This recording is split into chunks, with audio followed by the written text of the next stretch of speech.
बड़ी पॉलिटिकल खबर है एक देश एक चुनाव को लेकर। रामनाथ कोविंद कमेटी ने अपनी रिपोर्ट राष्ट्रपति को सौंप दी है, जिसमें एक साथ चुनाव कराने की सिफारिश की गई है। कमेटी ने अपनी सिफारिश में कहा है, एक देश एक चुनाव से लोकतंत्र और मजबूत होगा। कोविंद कमेटी की ये जो रिपोर्ट है वो 18,626 पन्नों की रिपोर्ट है। हम सीधे आपको लेकर चलते हैं, हमारे साथ हमारे सहयोगी नीरज पांडे इस वक्त मौजूद है। जरा जानते हैं नीरज से, ये जो रिपोर्ट एक देश एक चुनाव को लेकर कोविंद कमेटी ने राष्ट्रपति को सौंपी है, इसकी बड़ी बातें क्या है नीरज? देखिए, इसकी बड़ी बात यह है कि जितने भी दलों ने दिया उसमें करीब 80% लोगों ने जो सिफारिश की है एक साथ चुनाव कराने की बात कही है। बड़ी इंपॉर्टेंट बात यह है कि इसमें सुझाव दिया गया है कि देश के हर नागरिक के लिए एक वोटर आईडी कार्ड हो, एक सूची बने, एक ही वोटर लिस्ट बने, जिससे पंचायत से लेकर पार्लियामेंट तक का चुनाव हो। तो बड़ी इंपॉर्टेंट चीज़ें दी गई हैं। सबसे बड़ी बात यह है कि 21,558 ऐसे जवाब आए हैं, जिनमें से 80% लोगों ने कहा है कि एक साथ चुनाव होने चाहिए। करीब 47 राजनीतिक दलों ने अपने सुझाव दिए हैं, जिसमें 15 राजनीतिक दलों को छोड़कर 32 राजनीतिक दलों ने कहा है एक साथ चुनाव का समर्थन किया है। बहुत सारी इंपॉर्टेंट चीज़ें हैं। करीब आपने खुद कहा कि 18,600 से ज़्यादा पन्नों की ये पूरा रिपोर्ट है, जिसे राष्ट्रपति को सौंपी गई है। अभी उसकी तकनीकी चीज़ों को पढ़ने में बहुत समय लगेगा, लेकिन एक बात होता है कि ज़्यादातर राजनीतिक दल इस देश के इस बात के लिए तैयार हैं कि एक साथ चुनाव कराया जाना चाहिए। और अगर ऐसा हुआ तो ये आप मान लीजिए कि जब मोदी 3.0 का मुख्य एजेंडा ही वन नेशन वन इलेक्शन होगा। जी बिल्कुल, आप रहिए मेरे साथ। देखिए, मेरे हाथ में इस रिपोर्ट के कुछ हिस्से हैं, जिसमें मुख्य तौर पर जिस बात का जिक्र किया गया है और जहां से ये एक देश एक चुनाव वाली बात को आगे बढ़ाया गया है कि साहब, जब देश आजाद हुआ प्रारंभ में हर 10 साल में 2 चुनाव होते थे, और अब क्या हाल है? अब हर साल कई चुनाव होते हैं। और इससे होता क्या है? सरकार, व्यवसायों, श्रमिकों, न्यायालयों, राजनीतिक दलों, मतलब कहीं ना कहीं बड़े पैमाने पर सभी पर एक भारी बोझ पड़ता है, जनता पर एक भारी बोझ पड़ता है। और इसी वजह से अनुशंसा जो मोटे तौर पर की गई है वो ये कि लोकसभा और सभी राज्य विधानसभाओं के आम चुनाव एक साथ आयोजित किए जाएं। ये मुख्य तौर पर अनुशंसा की गई है। और एक और बड़ी बात मैं आपको बता दूं, इसमें साफ तौर पर समिति की तरफ से यह अनुशंसा की गई है कि भारत के राष्ट्रपति आम चुनाव के पश्चात होने वाली लोकसभा की पहली बैठक के एक दिन पहले अधिसूचना के माध्यम से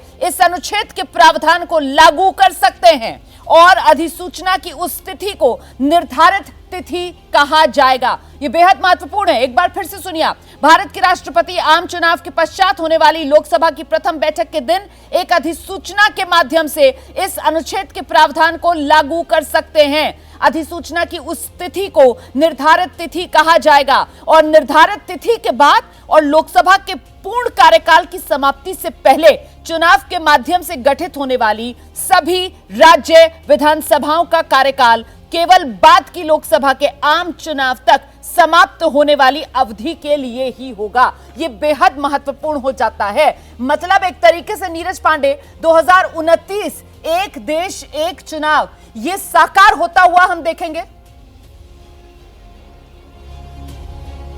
बिल्कुल, इस रिपोर्ट के बाद तो ये बिल्कुल कहा जा सकता है कि 2029 में इस देश के सभी राज्यों का चुनाव लोकसभा चुनाव के साथ हो जाएगा। पंचायतों तक के चुनाव, यानी ग्राम का प्रधान जो चुना जाएगा वो भी लोकसभा चुनाव के साथ होगा। और ये एक बहुत बड़ी समस्या थी, क्योंकि समस्या ये थी कि आप देखिए कि अभी हम लोकसभा चुनाव में जा रहे हैं, लेकिन लोकसभा चुनाव के तुरंत बाद हरियाणा का विधानसभा चुनाव होना है। अभी हमने 3 महीने पहले, 4 महीने पहले ही कई राज्यों के चुनाव देखे हैं, 5 राज्यों के चुनाव हमने कवर किए हैं।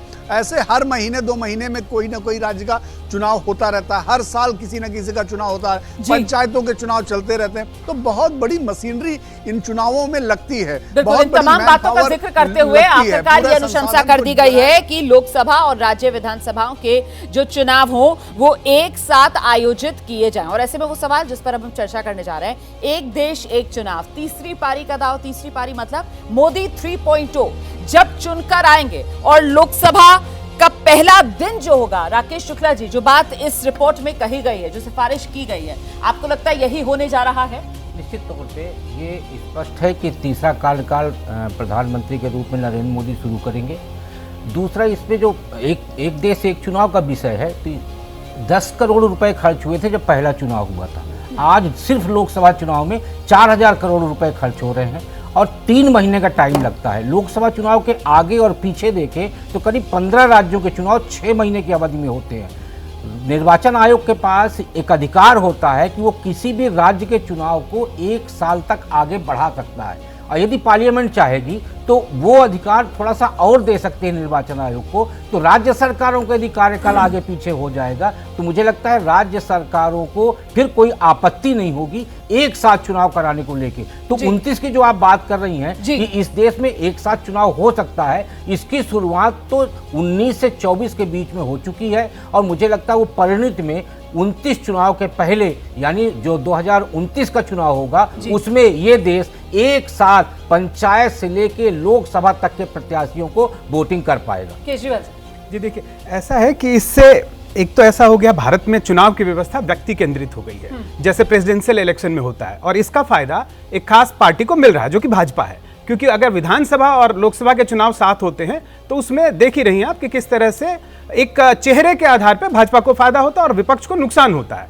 भारत में जो व्यवस्था है वो प्रेसिडेंशियल इलेक्शन की नहीं है, लेकिन मुझे ये लगता है कि अभी जो रिपोर्ट आई है इससे कुछ फायदे भी हो सकते हैं कि चुनाव का जो खर्चा और उसके साथ होने वाला काला धन जो लगता है उसका भी, और कुछ समय जो विकास योजनाएं रुक जाती हैं उनको लेके फायदा होगा। लेकिन लोकतंत्र की मजबूती के लिए जरूरी है कि अगर विधानसभाओं को, अगर वहां पे बहुमत नहीं रहता है चुनी सरकार को 5 साल तक के लिए या 4 साल तक के लिए रोके रखना भी ठीक नहीं होगा, इसका भी रास्ता निकालना चाहिए।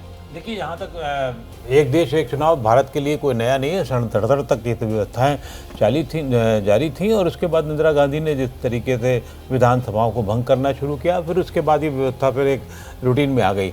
एक तो जो सरकारी खर्च आप बताते हैं उससे 10 गुना ज़्यादा तक चुनावों में खर्चा होता है। वो चाहे पहला चुनाव रहा हो या आज का चुनाव रहा हो। आज एक चुनाव जो है 60,000 करोड़ से लेकर के 1 लाख करोड़ तक का हो जाता है। क्यों? क्योंकि आज एक लोकसभा के चुनाव में एक प्रत्याशी जो है वो 20-20 करोड़ रुपए तक का उसका खर्चा होता है। ये जो बताया गया है एवरेज, ये खर्चे के अलावा सब देश में डेवलपमेंट के काम रुक जाते हैं, बाकी चीजें हो जाती हैं। तो इससे लोकतंत्र के हित में बड़ा फैसला होगा, बहुत बड़ा। मैं कहूँगा अगर आज़ादी के बाद, हालांकि बहुत सारे फैसले हुए हैं, लेकिन ये बहुत बड़ा क्रांतिकारी मास्टर स्ट्रोक होगा। और रोमाना जी, मैं केवल एक बात आपसे कह रहा हूँ जो बिल्कुल कैलकुलेटेड साइंटिफिक है जी।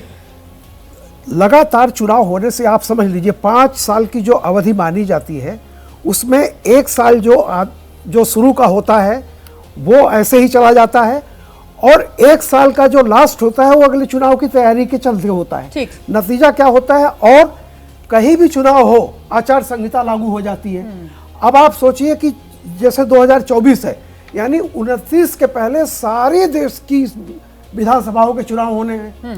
तो अगर इसमें 20-21 विधानसभाओं के चुनाव हो और 21 बार आचार संहिता लागू हो, उसमें केंद्र भी कोई काम नहीं कर सकता, तो रियल वर्किंग डे किसी भी चीज के लिए बहुत कम बचता है। और आज के जमाने में तो आम सहमति तो बन जाएगी ना सभी में, इसका विरोध तो नहीं होगा ना फिर?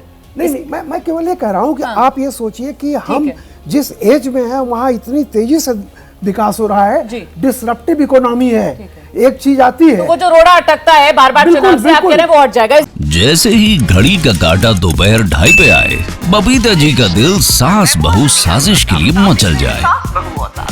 और ये है इनकी बहू, पूरे दिन ऑफिस की टेंशन हो जाए गॉन जब ये करें अपना फेवरेट शो फ्री टाइम पे ऑन। इनकी तरह आप भी देखिए अपना फेवरेट शो अपने टाइम पर, और डाउनलोड कीजिए एबीपी लाइव ऐप अपने स्मार्ट टीवी पर।